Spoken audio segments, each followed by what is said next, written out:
Hello, everyone. It is Monday night at 6:30, which means it's time for another edition of Keen After Hours.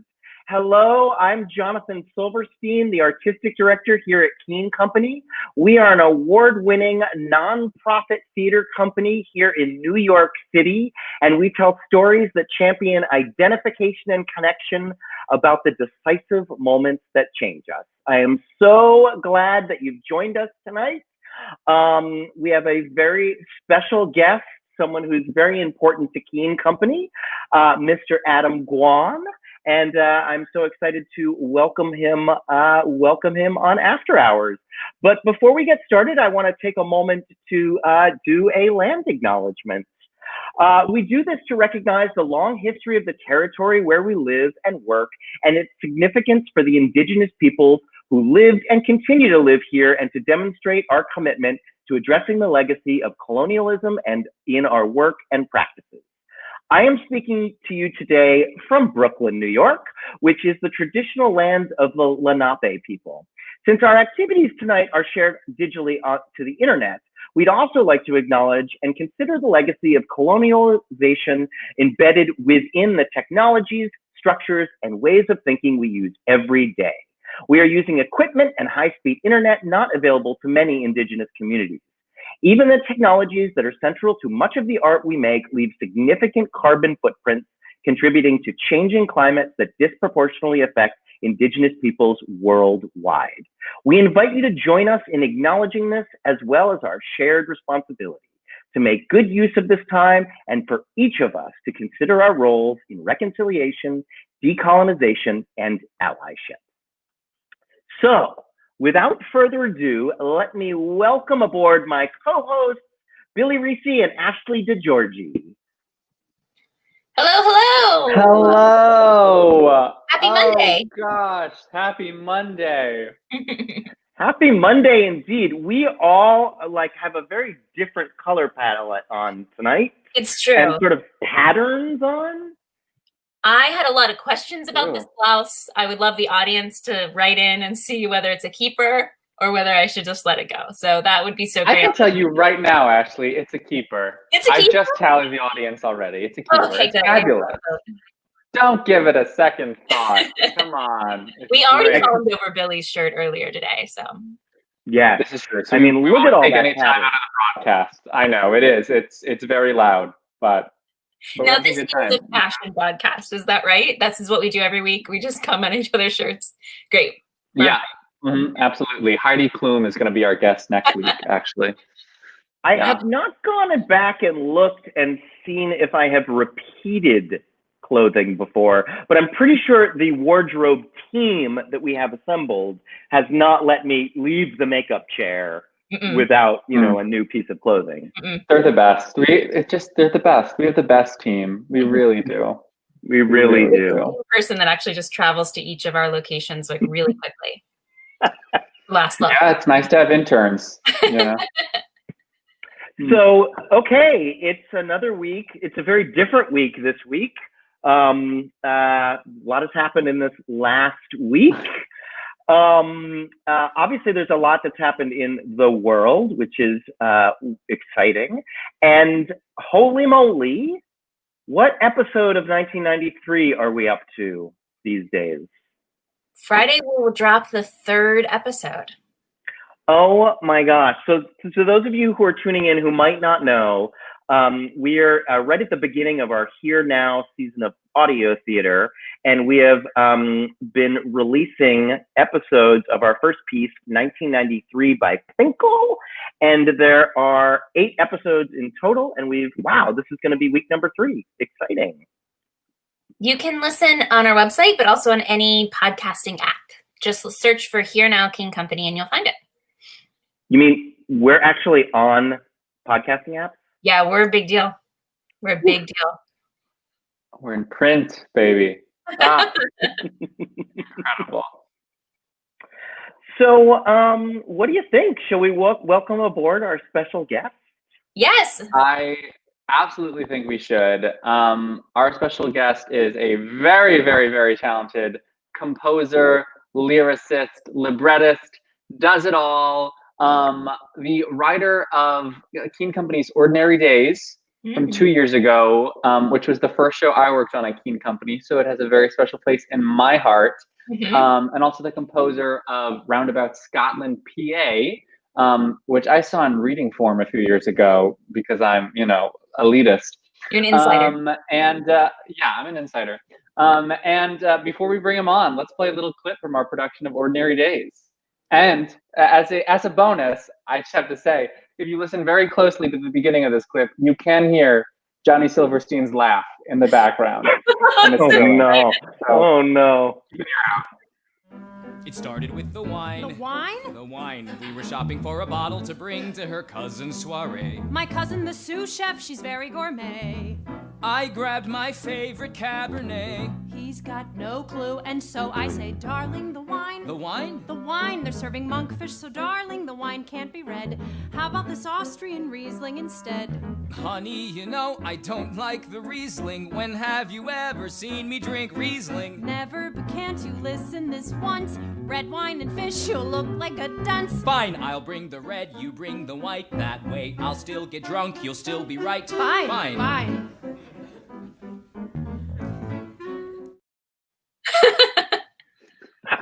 Ladies and gentlemen, please welcome Adam Gwon. Hello. Hello. Oh, do you remember when we could all sit in a room and watch a show? And how lovely that was. We'll be back. One day we'll be back. We'll be back. That made me pine for the theater watching that clip. I know. They weren't wearing masks or anything. I know. So crazy. How are you all? Good. We're doing great. How are you, Adam? I'm all right. I'm hanging in. I'm in my apartment, which has become like the however many square feet it is of my entire life for the past 9 months, 10 months. So not stir crazy at all.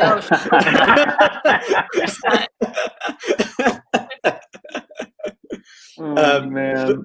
But this is you guys have like figured out how to nail Mondays. Like this is like the thing that what a thing to look forward to, just hanging out with people. we miss talking to theater people, so this is a fun little chance to gab.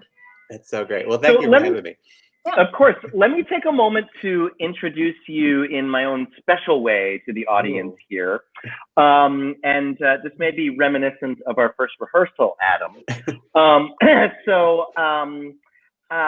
So I had known of Adam's work for a while. I actually never saw that original production of Ordinary Days, but I had heard the original cast recording.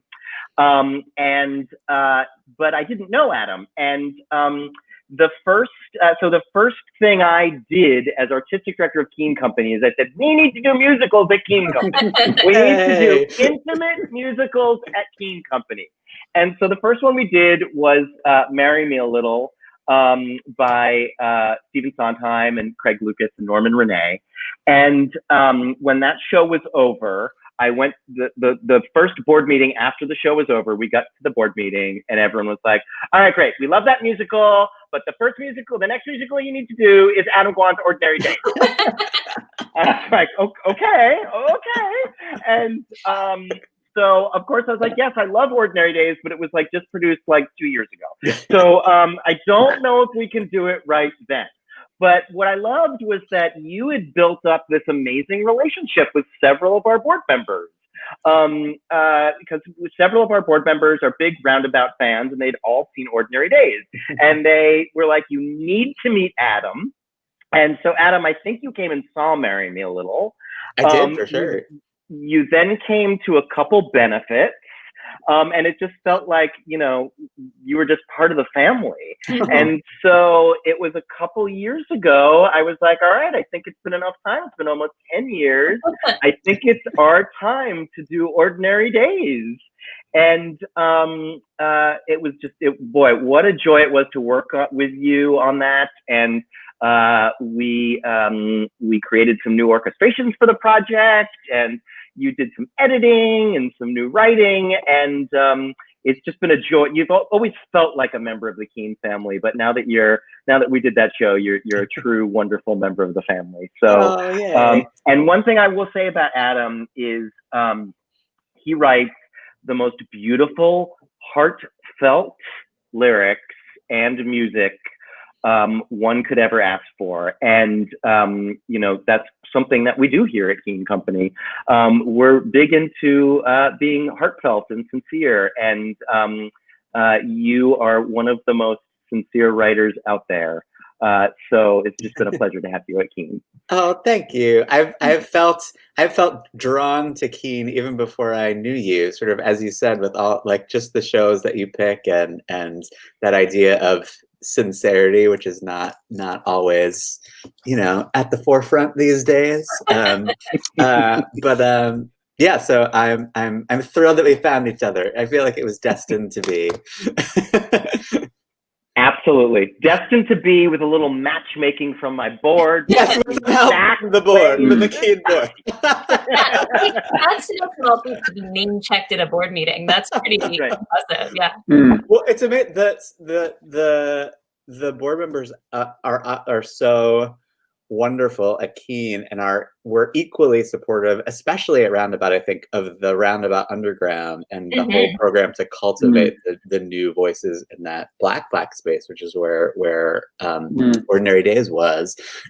So I'm not surprised that they are as fantastic as board members at the Keen as they were as supporters at the Roundabout.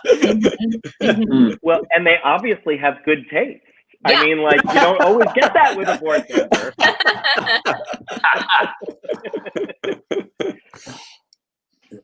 Wow. So,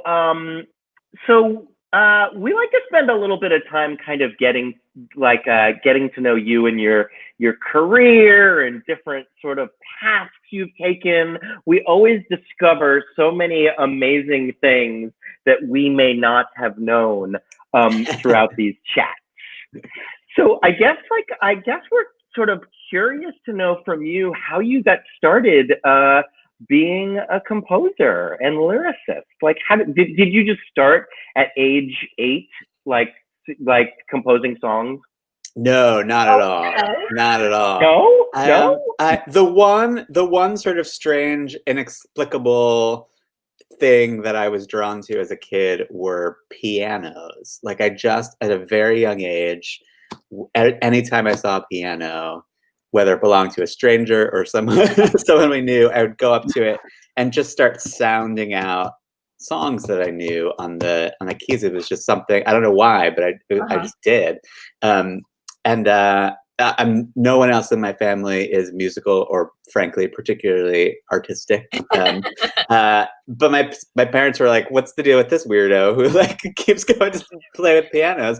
But my neighbor, I grew up in Baltimore, Maryland, and my neighbor was the organist for the Baltimore Symphony Orchestra. Oh, wow! So my parents decided to put me in piano lessons with my neighbor. So I started taking piano lessons. How old were you when you started taking? I think I was about 8. Like wow. Okay. Yeah. Like Johnny said, yeah. So I started taking piano lessons and just kept on. Loved it. Like, would spend didn't need to be coerced into practicing. Like, I just every minute that I could, I was playing the piano. So I really focused on. It was like classical piano was my thing as a kid. Like, I I didn't really go to the theater as a young kid. I went to the symphony, like to see the symphony play. And I got into theater. I started doing theater in middle school. I joined the drama club. Yeah. Because I thought it was what the cool kids were doing. And I realized a little bit later, like, they weren't actually the cool kids, but I guess it was who I thought was cool. So I joined the drama club in middle school, and it so happened that when I was about to go into high school, the public school system in Baltimore was launching a magnet school program. So they were opening all of these brand new high schools that each focus on a different sort of subject area. And one of them was a high school for the arts, and they had a theater program. So on a whim, I kind of auditioned for the theater program as an actor at this performing arts high school in Baltimore. Do you remember what you did in that audition? Did you have some kind of piece ready? Oh gosh, what did I do? I feel like, oh my gosh, I'm not going to remember. I want to say it was, I'm almost 100% positive it was a monologue from one of those like monologue books. Sure. Mm-hmm. And I want to say it was the effect of marigolds on the man in the moon, the Paul Dindal thing. Yep. I don't even. Yep. Clearly, I never read the play because it was just a monologue from this monologue book. I'm pretty sure that's what it was. Amazing. Because you just had to do a monologue. Mm-hmm. What a great question. I do remember the first song I ever auditioned to be in a musical with, which was what was that? Which was the oh god, wait, it was the One Jump Ahead reprise from Aladdin. Wow. That's a very good which is like cutting. No, right. It's short and sweet. It was like my 32 bars or whatever. If you're not familiar with the One Jump Ahead reprise from Aladdin, it's One Jump Ahead's the big like opening number where he's being chased through town. One jump ahead of the one jump, and there's like a melancholy ballad version of it right after where he's like he's bemoaning the fact that people call him a street rat. Yeah. And that's the first song I ever sang at a musical audition. That's a really good deep cut. I assume you got in then to this magnet school. I did. So I got into the magnet school. And so I was essentially majoring in theater at this high school. And the thing about the high school was that because it was it was literally a school that had not existed before the county opened it.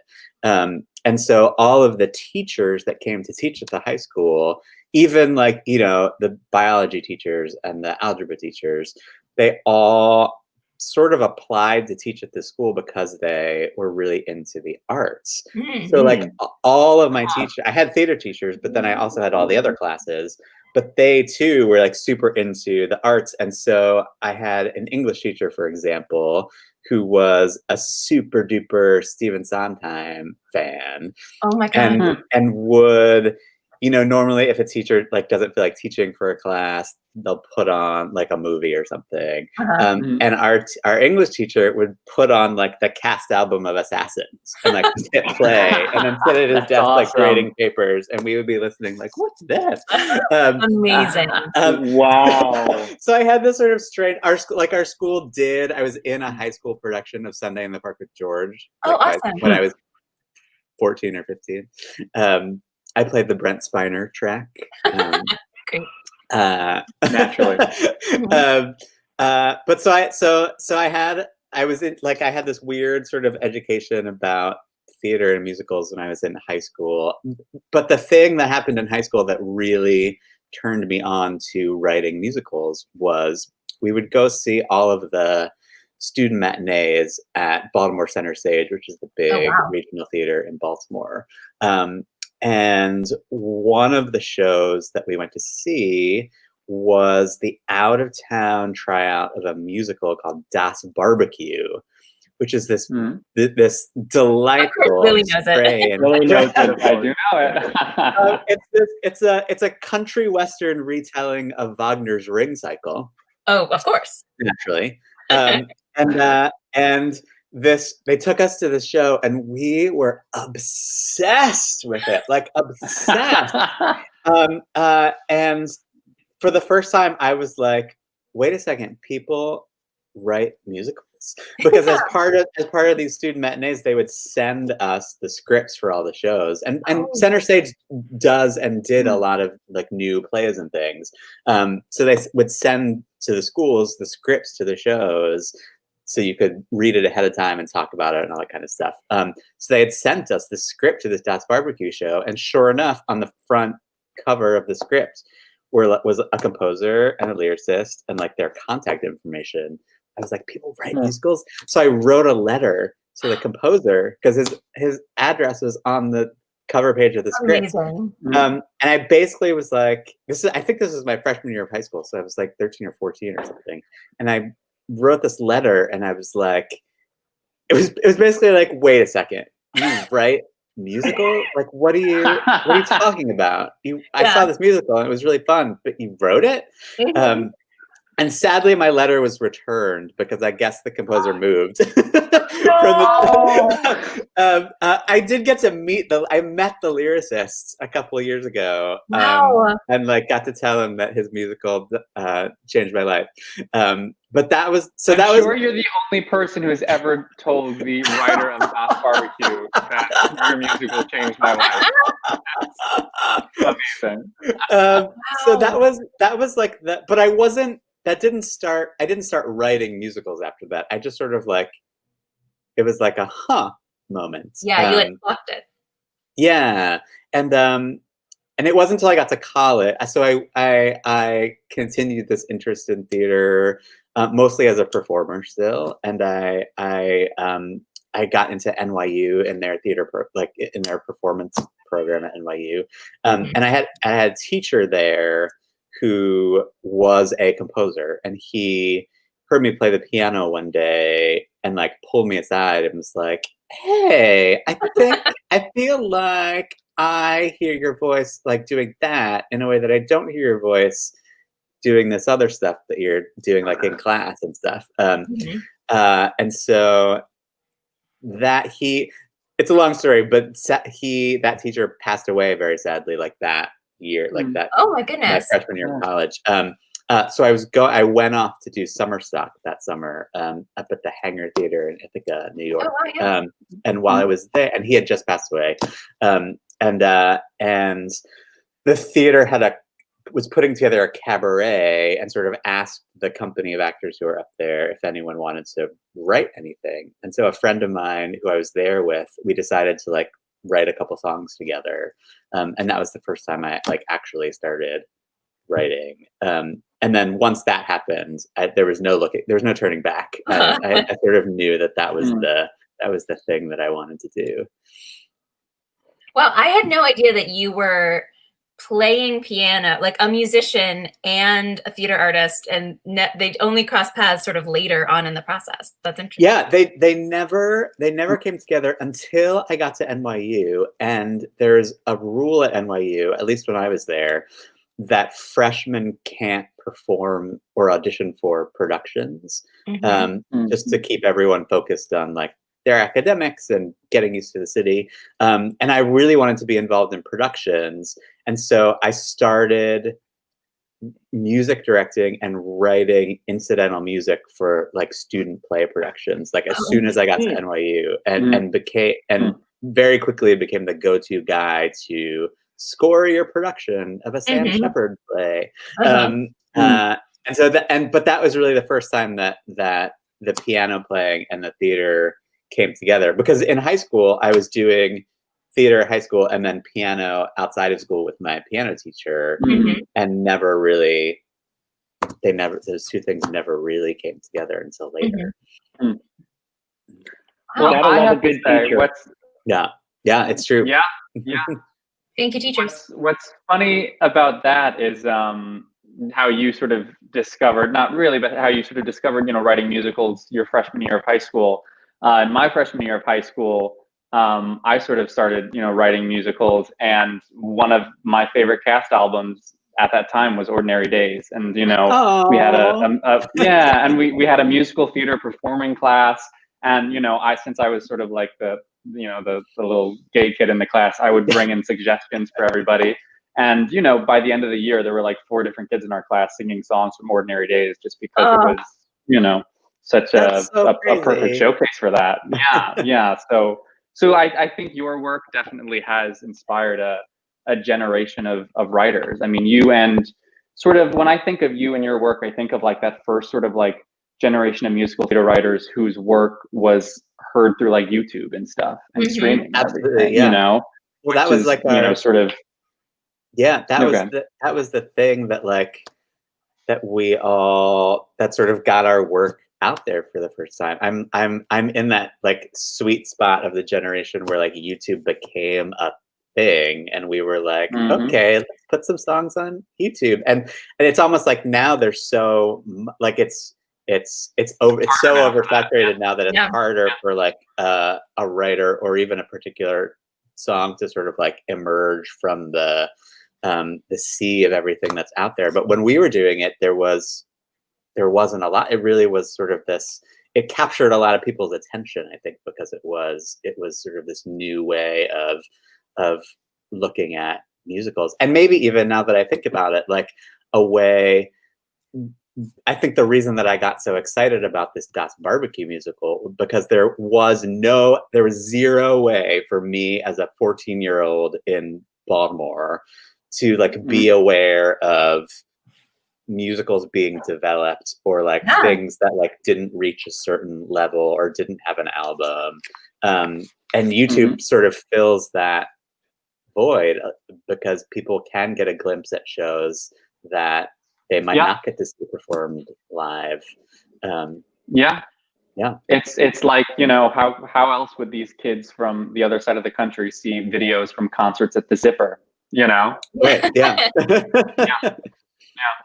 But Billy, name us a song that you got one of your fellow students to sing from Ordinary Days. I don't want to be here. No, I don't. That like the quartet of songs from the beginning. I think somebody from my musical theater class sang each one of those. Like, you were very well represented in that class. I love this full circle moment we've happened upon. Yeah. I hate to say I don't know if any of them bought sheet music. It might have been downloaded on, you know, Lightheart Oven Mitts on Facebook. But, there's only so much you can do at the end of the day. I think we did really get to know Billy. Billy did start as he was an intern during Ordinary Days, and him and Alejandro used to always sing Ordinary Days. That's, I think, when we first really heard Billy's voice. Nice. It's the bookshelf song, as we call it, was very popular in the office. I have an amazing apartment with bookshelves. Specifically, those 4 measures were very popular in the Keen office. I can't believe you started writing musicals later, so much later than I expected, because Ordinary Days, when was Ordinary Days must have happened so soon after NYU, is that right? When did you how did Ordinary Days come about? I started writing Ordinary Days in 2006. Because I had gotten into the Dramatist Guild Fellows program, which is like every year the Dramatist Guild brings together 5 playwrights and 5 musical theater writers into a sort of writers group for the year, where you meet every week, you bring in work and get feedback, and they bring in like fancy people. Like Edward Albee came and like gave us feedback on our scenes, which was amazing and intense, and I'll never forget. You're like, I'm going for sort of the reprise of Aladdin. That's what I'm going for. Okay. Like, Edward, do you know the One Jump Ahead reprise? But so I'd gotten into this fellowship and was in it all on my own, just like as a composer, lyricist, librettist, as Billy mentioned at the top. So I just sort of started writing songs, and after I had written a few songs, the idea to sort of tie it all together and make it part of a more fully fledged musical came to my head. And so I basically spent that fellowship year writing the first draft of Ordinary Days. And yeah, it just sort of, it went from there. But that was, I'm pretty sure that was like the 2006, 2007 academic year. I'm pretty sure. And it was like a song cycle first, right? More or less. That's how it started. Like I literally just started writing a bunch of songs. Like I'll Be Here was actually the first song that I wrote. Oh, really? And it was slightly different, but just like was a song, and I didn't have any context in my head around it. And then I wrote a couple. I wrote a couple other. I'm trying to think if any of the songs still in the show were part of that initial batch, but I think they might not be. Maybe Don't Want to Be Here was part of that first batch, but again in a very different just sort of like here's a character, here's a song. And we're ready to do a trunk musical of all the cast-offs at any time. We will do a retrospective. So it started, and at first I was like, "Oh, I'm just gonna write a song cycle," because that was very amongst the like YouTube generation that we're talking about. Yes, it was very, it was kind of the thing to do. But I just kind of got bored with that idea really quickly, and wanted to figure out a way to tell a story, like have them all tell a story over the course of the show, but also sort of feel like it was these individual pieces coming together to tell the story. Like there was never part of a plan where like there were going to be book scenes or anything. It was always built to be this kind of song cycle feeling thing, but that actually followed characters and told a story over the course of the whole thing. And yeah, so I would say most of the once I had the first draft of the thing at the end of that fellowship year, I would say most of the rewriting process after that was about figuring out how it all hung together on more on a story. Like there were a bunch of songs that kind of like explored an emotional moment, but didn't really like didn't really push anything forward. So it did kind of evolve from a more song cycle type thing into a more narrative musical. And did you do that like on your own, or was you part of any development sort of formal process? I did go through a bunch of development. I had a big development opportunity out at Penn State University, where basically it was I think they still do it. They basically have a class where the students who are musical theater students spend a semester kind of working on a new work and then do it at the end of the semester. And they have the writer in and out to like do rewrites and things like that. So I remember I wrote the song Big Picture during that Big Picture and 100 Story City, I think, were written as part of that Penn State development process. And then obviously through the Roundabout, who did the premiere here in New York, went through a big development process with them, and had our director Mark Bruni came on board, and he was a big part of that process to help shape it. And that was happening all through the Roundabout production. Like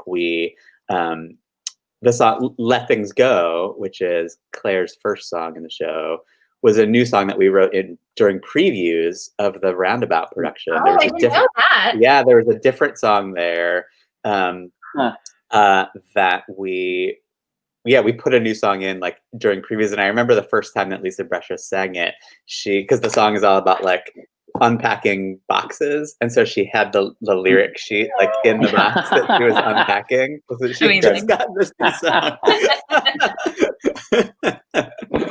Brilliant. Yeah. I think audiences underestimate those preview processes for new musicals about actors who are just being sort of handed material. It can be pretty hairy. That's amazing. And that Roundabout production, which was in the black box, really must have been a really influential that small space to creating everything that you did. It's such an intimate piece. Yeah, and it really it's funny because it suits the. It's not. I didn't really have to suit the style of the writing to the space necessarily because it always was this very conversational kind of show. But it was really interesting talking to the actors and how they really loved calibrating their performance to that room. Because so many of them, are used to, they've got to sell it to the balcony in a Broadway theater. And in a space like the Roundabout Underground, you just have to sort of be in it and live in it. And it'll make it to the back of the fifth row or however far back it goes. It's interesting. The music side of it was tricky in that room because initially, not many people know this. I don't think initially there was an orchestration for that production, and the second we got the band into that room, we were like, we have a problem, Houston. We have a problem. You couldn't hear the actors because the actors weren't mic'd. I mean, there was some general miking in the room so that we could have a little bit of control over the sound, but the room is so small that it would be silly to mic actors in that room. But as soon as you add other instruments to the piano, you couldn't hear the actors. So it never actually made it to previews, but there was a series of days where we were like, maybe, because I think the orchestration was for 4 instruments, and we were like, maybe we can pull off the piano and one other instrument. So there was this week of a parade of initially very excited and then very sad musicians who would come in and play a reed player is going to play with the piano player tonight. And we were very excited. And then the show would happen, and then we were like, we're never going to see that reed player again. He's not coming back. And we built we built a fiberglass castle in the corner to put the instruments behind the plastic. Oh my gosh. And it just didn't work. So but I think it's been sort of a boon to the show that it gives permission to I think smaller companies to say, oh, we want to do a musical. I think we can actually pull this one off because it's just 4 actors and a piano. I mean, it's been done hundreds and hundreds of times all over the world. I think this is one of the selling points. I think, yeah. No, it's had a crazy. It's still having a crazy life. I got an email today that they're planning a tour of it across the UK. Oh my gosh! Once the theaters open again, it's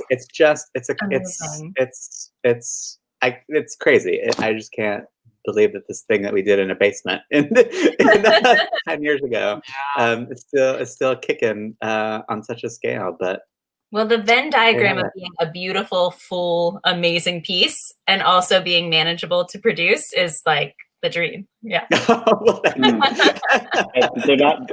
are not a lot of those intimate musicals around that really are beautiful, and you certainly created one.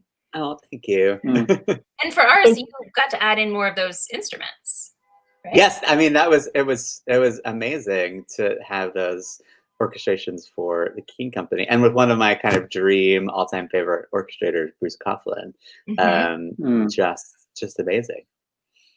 My favorite thing about those orchestrations was watching Jeremy, the reed player, just constantly taking different instruments. The wind instrument player. Reed part was crazy. It was beautiful to watch.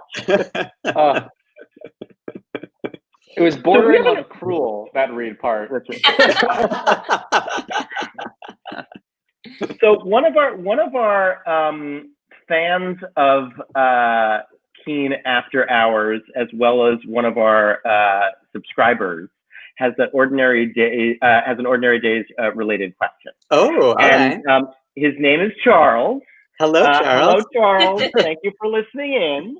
So Audra McDonald has recorded "I'll Be Here." Who would be on your dream list of singers to perform your songs, both male and female? Oh my goodness. Or you could choose one or the other. Oh wow, that's It a doesn't really have to be one. You could give us, Yeah. a couple if you want. yeah. Okay, here's sort of a weird sideways answer to the question, which is I'm cycling through my head of like voices that I really Yeah. love, and I just attended live streamed a concert from Rufus Wainwright, who is one of my favorite singers of all time. And don't you want to hear Rufus Wainwright sing like "Favorite Places" or something? Yes. Yes, 100%. So I'm gonna right at this very second, I'm gonna go with Rufus Wainwright just because I love his voice so That's a much. strong answer. Rufus, That's a great answer. Rufus, if you're watching. listening. Now, Rufus, I'll tag him. and we'll get out to him. That's amazing. Now you saw Audra McDonald sing "I'll Be Here," right? I did. There's actually it's a good story about how all of that, how my getting to finally seeing Audra sing that song. So a good friend of mine, Andy Einhorn, who actually did the original. Andy wrote the original Ordinary Days orchestration. And he became Audra McDonald's music director when Ted Sperling sort of left that position and went on to other things. And Andy and I I was doing a show down at the Signature in Virginia that Andy was also orchestrating. And he had just started working with Audra, I think, and we were driving in DC.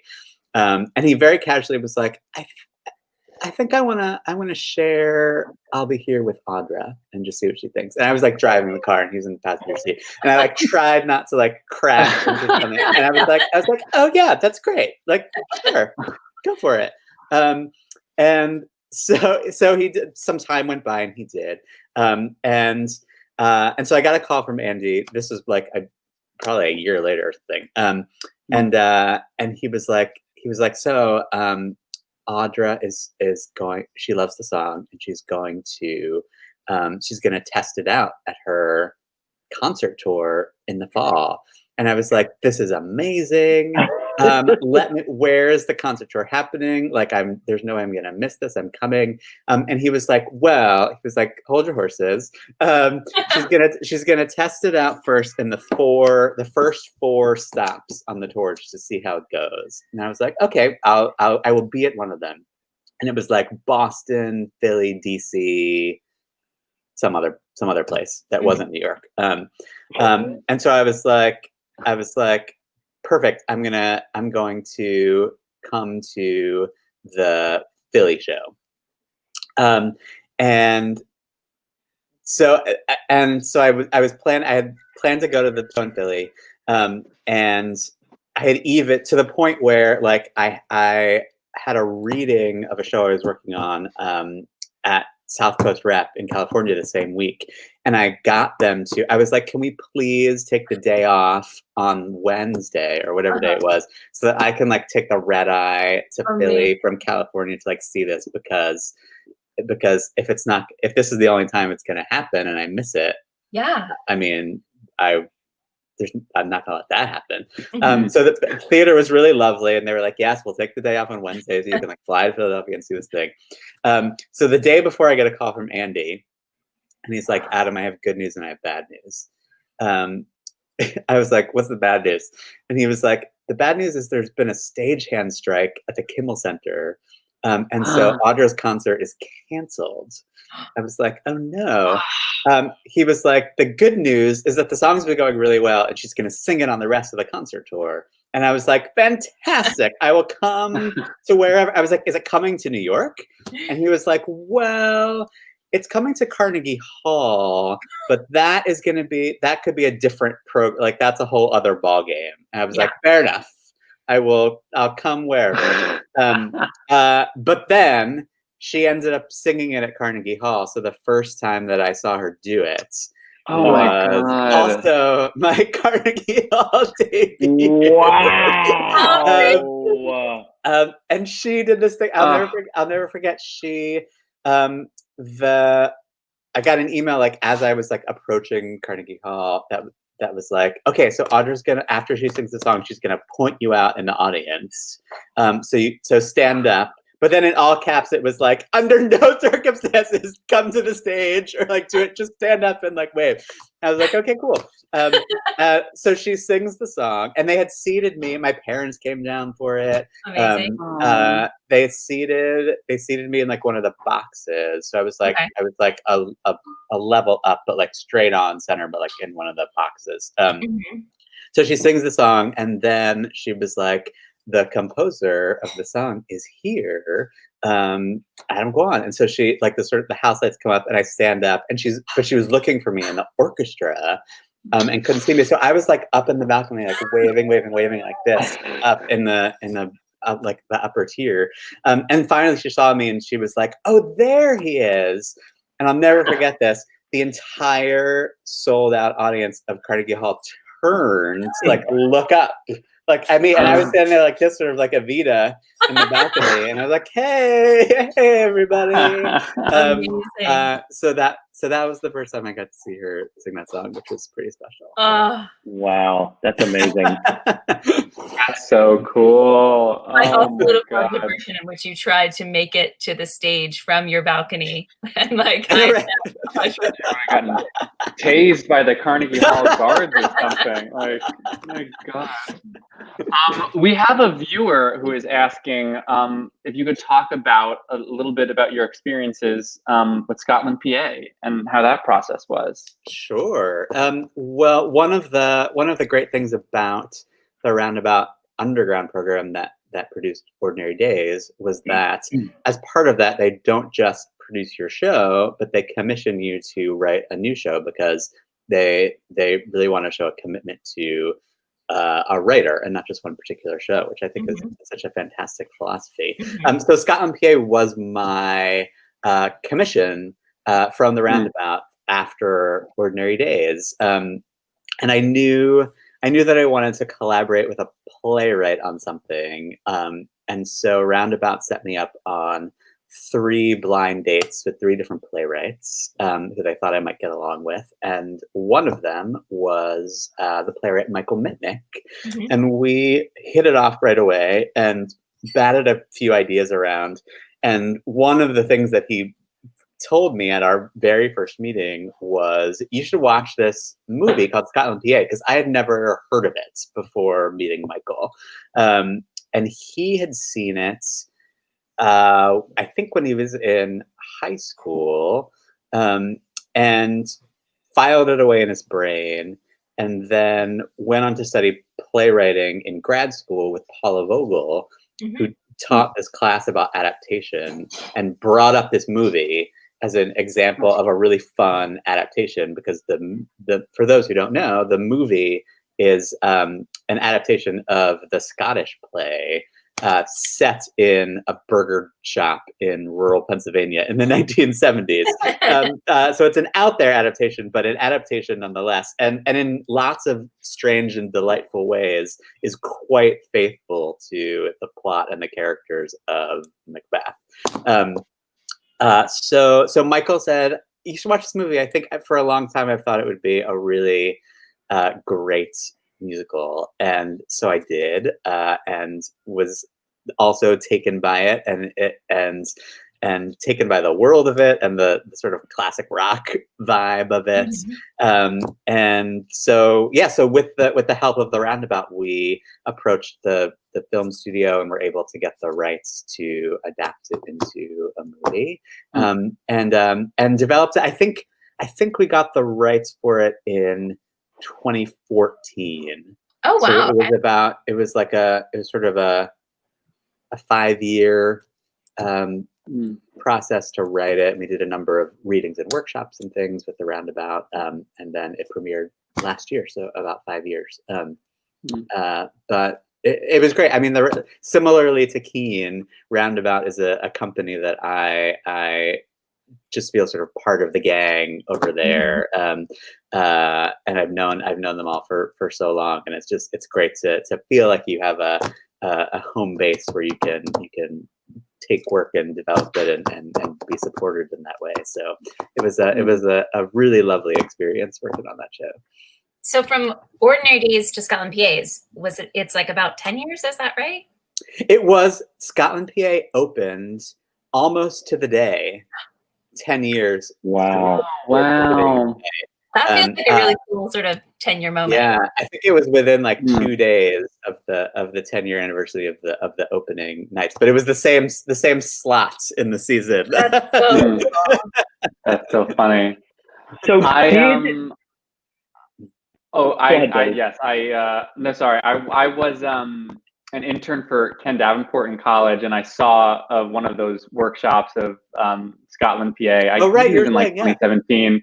Yeah. And like it's probably like my favorite reading I've ever seen. I mean, one, I was like starstruck because that cast was amazing, but like when they announced that they were finally doing it, I like bought my tickets that day, and amazing. I was clocking all the changes, from the reading, the new opening number. I remember. It's all good, but I love that show. Talk about rewrites during previews. That show was a crazy process because we had initially tried to get like a production out of town somewhere, just to like do it once before we did it at the Roundabout, and for various like scheduling issues, it just didn't line up in the way that the schedules were all falling out.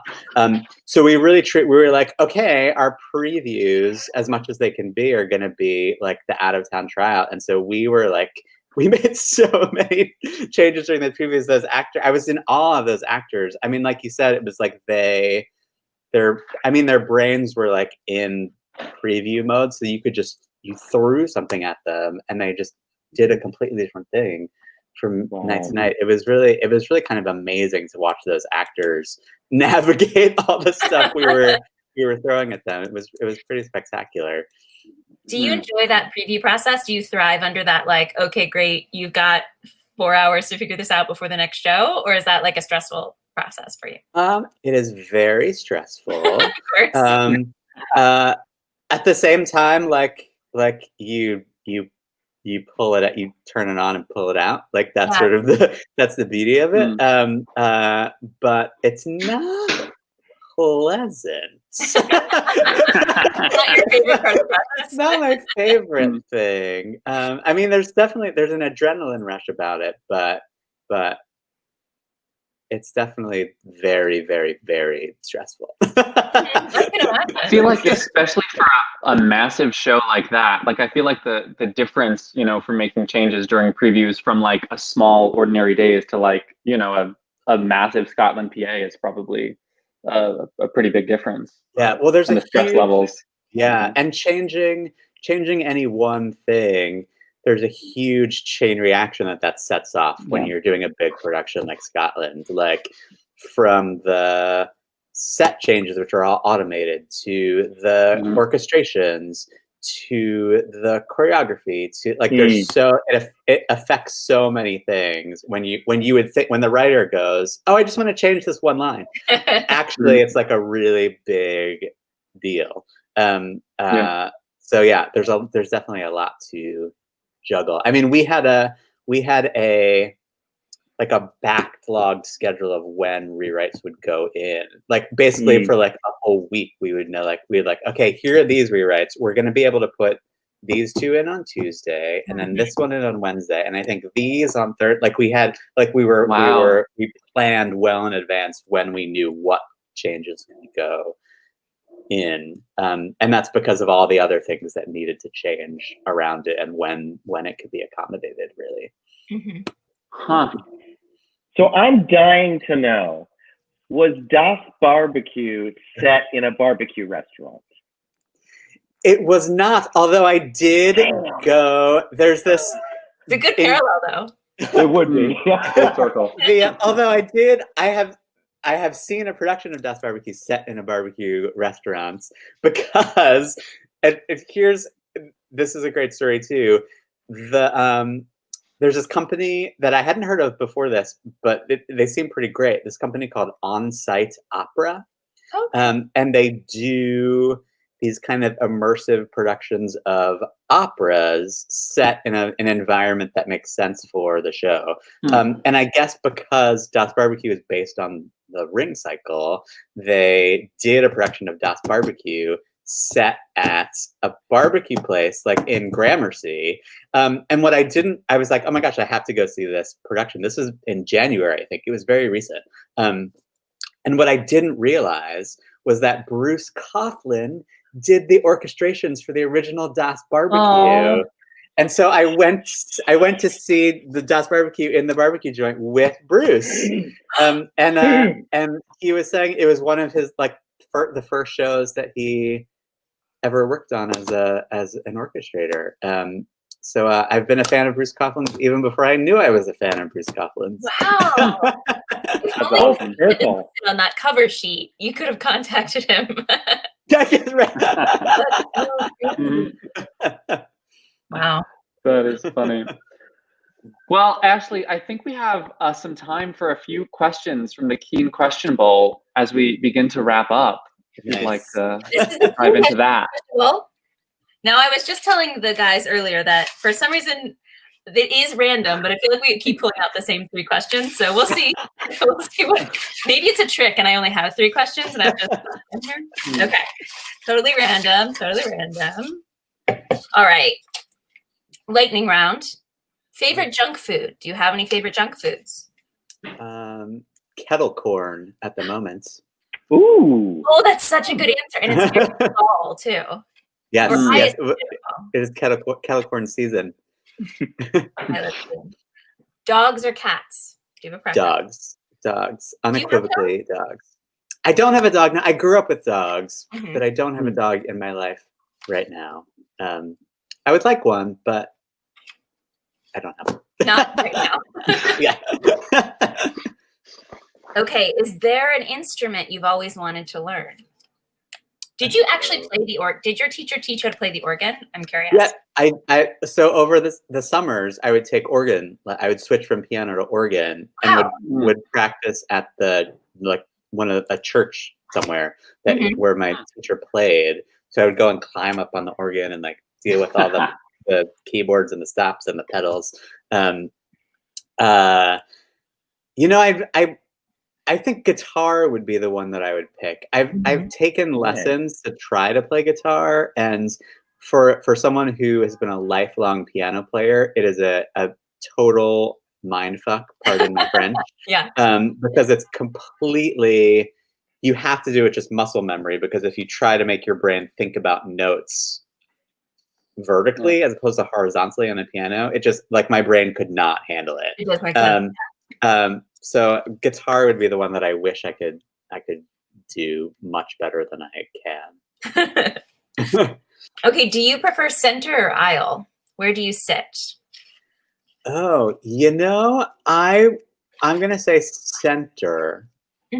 I like if I ever have a choice between tickets between closer and off to the side or further back and in the middle, I will always do further back in the middle. You want that straight on experience? I do. I want the Wes Anderson symmetry of what you're giving me. I think you sat in the same seat or the same 2 seats of every preview of Ordinary Days. I find the seat that I like, and then I just stay there. So this is a question I think I already know the answer to, but can you tell if Johnny is in an audience? Yeah. Well, the laugh from the video is very distinctive. Yeah. That's a new question. That one's funny. That's funny. Okay, okay, last one maybe. Do you have any dream travel destinations? My gosh. We're probably not doing a lot of traveling right now, but yeah, I was gonna say anywhere outside of Queens, New York at this point sounds great. Outside your front door. I've always wanted to go to Australia. I've never been to Australia. Oh, okay. Japan, never been to Japan. I'd like to go there. I've never been anywhere in Africa. I think that could be fun. You might have to do a Keen world tour of something. We'll have to do a new musical and we'll do a world tour. Yeah, totally. But no, I miss traveling crazy because I love doing it. I went to Iceland last year for my birthday. Cool. That was like sort of the last trip I was able to take, and it was great. Mhm. That's awesome. Well, how exciting. Well, Adam, it was such a pleasure to spend time with you. This hour went by like that. It really did. It was so great to see all of you. Thank you so much for spicing up my Monday evening here in Sunnyside. Well, thanks so much for joining us, and those were some great stories. Yeah. I'm glad. Well, here's hoping we can see you in person sometime soon. And honestly, all the talk of previews and everything, boy, I want to get back in a theater. I know. Soon. There was good news about the vaccine today, or the vaccine testing anyway. True. Yes. Yeah. True. Yeah. Well, stay well, and we look forward to seeing you again really soon. Excellent. Thank you. Oh, yeah. Thank you. Thanks, See ya. Adam. Oh, boy. Every Monday, it's never not fun.